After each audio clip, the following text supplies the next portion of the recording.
నారసింహస్వామి ఆలయం ఉన్న ఊర్లో కాకులుండవా? ఇందులో నిజమెంత? హిరణ్యకశిపుడిని సంహరించేందుకు ప్రహ్లాదుడి భక్తికి మెచ్చి ప్రత్యక్షమైన నారసింహస్వామి తన అవతార ఆంతర్యం ముగిసిన తర్వాత దండకారణ్యం అంతా తిరిగాడు.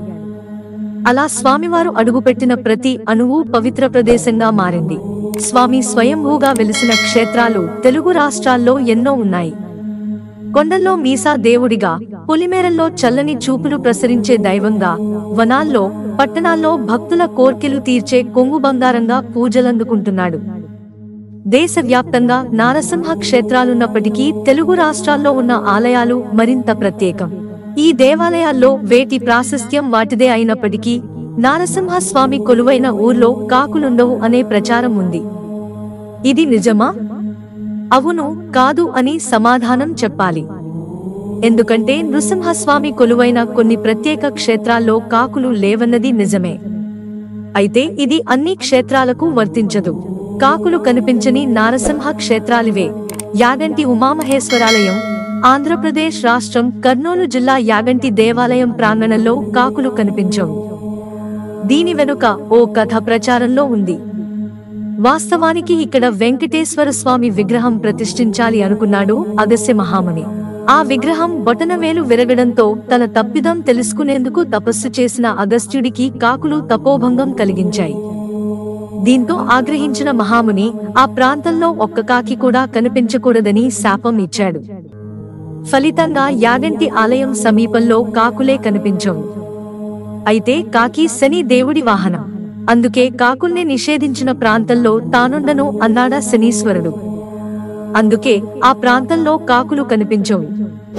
వెయ్యినూతుల కోన లక్ష్మీనరసింహస్వామి వైఎస్ఆర్ జిల్లా పెండ్లిమరి మండలం చిన్న దాసరపల్లెలో ఉండే ఈ ఆలయంలో వెలసిన లక్ష్మీనరసింహస్వామిని దర్శించుకుంటే సకల శుభాలు కలుగుతాయని భక్తుల విశ్వాసం. ఈ క్షేత్రంలో కూడా కాకులు, గద్దలు సంచరించకపోవడం వెనక ఆసక్తికర కథనం చెబుతారు.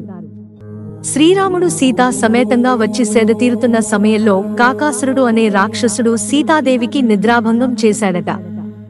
ఆగ్రహించిన రాముడు కాకాసురుడిపై బ్రహ్మాస్త్రం సంధించాడు. దానిని తప్పించుకునేందుకు దేవతలను శరణువేడినా ఫలితం లేకపోయింది. అప్పుడు శ్రీరాముడు ఈ క్షేత్రం చుట్టూ ఓ గీత గీసి లోపలికి ప్రవేశించవద్దని చెప్పాడని, అందుకే ఈ నృసింహ క్షేత్రంలో కాకులు కనిపించవని చెబుతారు. ఈ రెండు నారసింహస్వామి క్షేత్రాలతో పాటు కాకులు కనిపించని మరికొన్ని ఆలయాలున్నాయి. కోటప్పకొండ, ఆంధ్రప్రదేశ్ రాష్ట్రం గుంటూరు జిల్లాలో ఉన్న త్రికోటేశ్వరుని ఆలయం సమీపంలో కూడా కాకులు కనిపించవు. పురాణాల ప్రకారం ఈ కొండపై ఉన్న 3 శిఖరాలను త్రిమూర్తులుగా పరిగణిస్తారు. అందుకే త్రికూటం అని పేరొచ్చింది. పరమేశ్వరుడి భక్తురాలు స్వామివారికి నిత్యం ప్రసాదం తీసుకొచ్చి పెట్టేది. ఓ రోజు కుండలో పెరుగు తీసుకొస్తూ మెట్లపై కూర్చుంది. ఆ సమయంలో ఆ పెరుగును ఓ కాకి నేలపాలు చేసింది. విచారంలో ఉన్న ఆ భక్తురాలిని కరుణించి వృద్ధుడి రూపంలో వచ్చిన పరమేశ్వరుడు ఇకపై ఆ కొండపై కాకులు వాలవని వరమిచ్చాడట. జగన్నాథ ఆలయం, ఒడిశా రాష్ట్రం పూరీ జగన్నాథ ఆలయంలో కాకులే కాదు, పక్షులు కూడా ఎగరదు. ఈ ఆలయ ప్రాంగణంలో పక్షులు ఎగరకపోవడం ఓ మిస్టరీగా మారింది.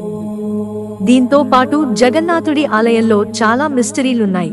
ఆలయంపై ఉన్న సుదర్శన చక్రం మీరు ఎటువైపు చూసినా అది మీ వైపే తిరిగినట్టు కనిపిస్తుంది. ఈ గోపురం నీడ కూడా కనిపించదు. గోపురంపై ఉన్న జెండా గాలికి వ్యతిరేక దిశలో వీస్తుంది. మిత్రులారా, ఛానల్ సబ్స్క్రైబ్ చేసుకోవడం మర్చిపోకండి. ధన్యవాదాలు.